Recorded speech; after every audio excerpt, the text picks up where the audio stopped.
words of my mouth and the meditations of my heart be acceptable to you, O Lord our God. Please be seated.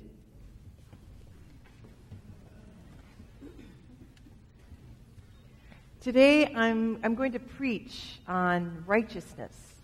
It's a word in both of the readings today in the gospel message from Matthew and Paul's letter to the church in Rome. But before that, I want to tell a joke.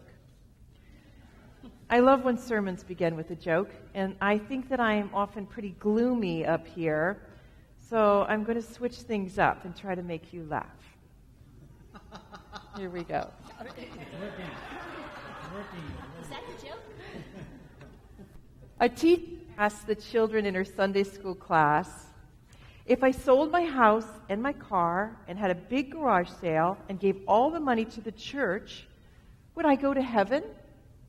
No, the children all answered. If I cleaned the church every day, mowed the yard, and kept everything neat and tidy, would I then get into heaven? Again, the answer, no. Well, she continued, then how can I get into heaven? In the back of the room, a 5-year-old boy shouted, you gotta be dead.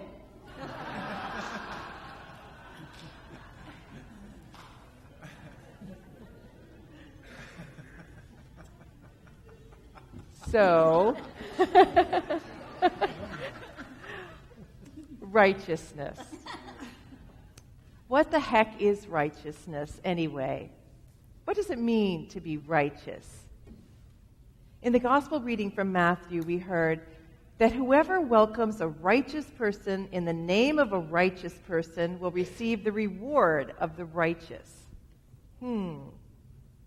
And in the writing of Paul to the church in Rome, he says that you, having been set free from sin, have become slaves of righteousness.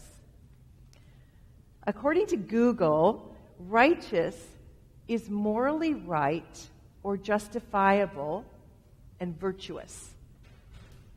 And in an informal use of the word, it means very good or excellent, and they actually use as an example righteous bread pudding. I think it was a fad in the past. Remember when we used to call things righteous? Yeah, remember? Well, Jesus tells us in lots of ways what righteous is. He says that we have to follow all the commandments, but that just following the letter of the law does not mean that you are righteous, as he says that your righteousness must exceed that of the scribes and the Pharisees. Well, one would assume that the religious leaders of the Hebrews were following the 10 Commandments and the 613 cleanliness laws. But Jesus says that it's not just about actions, but what is inside of us. He tells us in the Beatitudes who and what is righteous, right?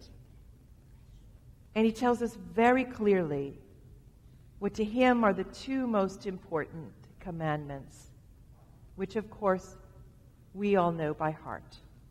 Love God with all your heart, with all your soul, and with all your mind. And the second one is to love your neighbor as yourself. Now, honestly, this in itself is not easy. We all struggle with just these instructions from Christ. But then it gets harder. The gospel for Tuesday, Independence Day, is Matthew 5:43, which is even more difficult to accomplish, as it says that we must love our enemies and pray for those who persecute us, so that we may be children of our Father in heaven, for God sends rain on the righteous and the unrighteous. This is a terrifically challenging passage for our most patriotic day of the year. Could Jesus expect us to love Kim Jong-un, the leader of North Korea, a man who starves his own people and threatens the safety of so many. Our Holy Scriptures are not easy. We are asked to really wrestle with our feelings about such things. What helps me to feel compassion, which I think of as the sister to love, for those who bring terror and mayhem to our planet, or who murder innocent people, is my attempt to see into their drivers. There's an important book on violence by James Gilligan, who worked with some of America's most violent criminals to gain understanding into their behavior. In his book, Preventing Violence, he makes the case that violence arises out of feelings of disrespect. When someone feels chronically diminished by society or disrespected in some traumatic way by someone on a personal level, they can become violent, like a volcano ready to erupt. Gilligan says that the path to less violence on our streets isn't more prisons but better schools in the inner cities. That if the poor communities had good quality schools combined with a respectful environment, we could make a big impact on reducing violence. And isn't this what Jesus would call righteous? And so many here at this church are doing just this. Charlotte Van Vliet and Dinah Roberts at Harambee, a school in northwest Pasadena, and many at our Saviour Center and the Dorris Dann Kids Campus. This is righteousness.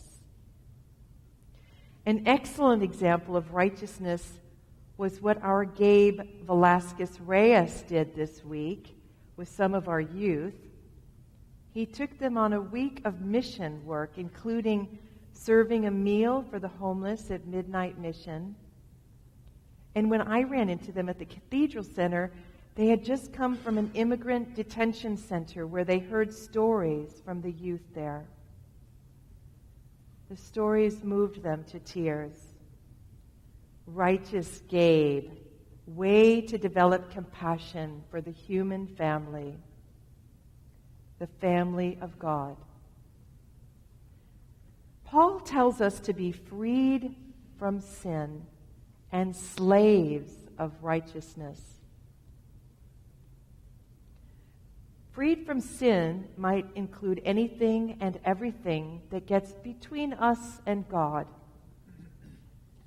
Now, I know most of us here are good with the big commandments. But what about the more subtle sins like coveting? That's a challenge in our materialistic world. What sin is your Achilles heel?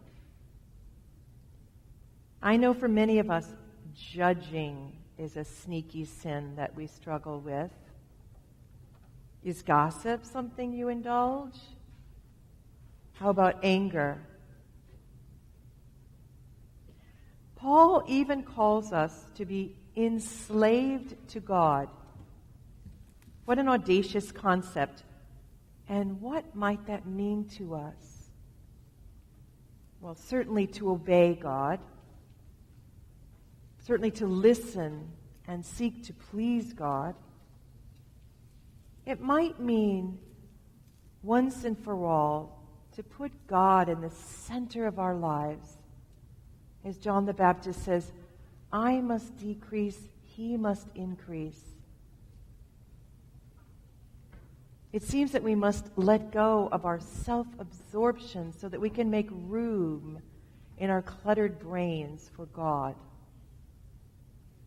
That's why contemplative practices are so critical to becoming obedient to God.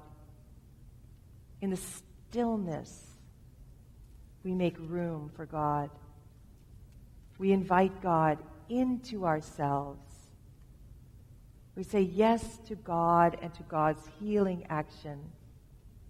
What could be more righteous?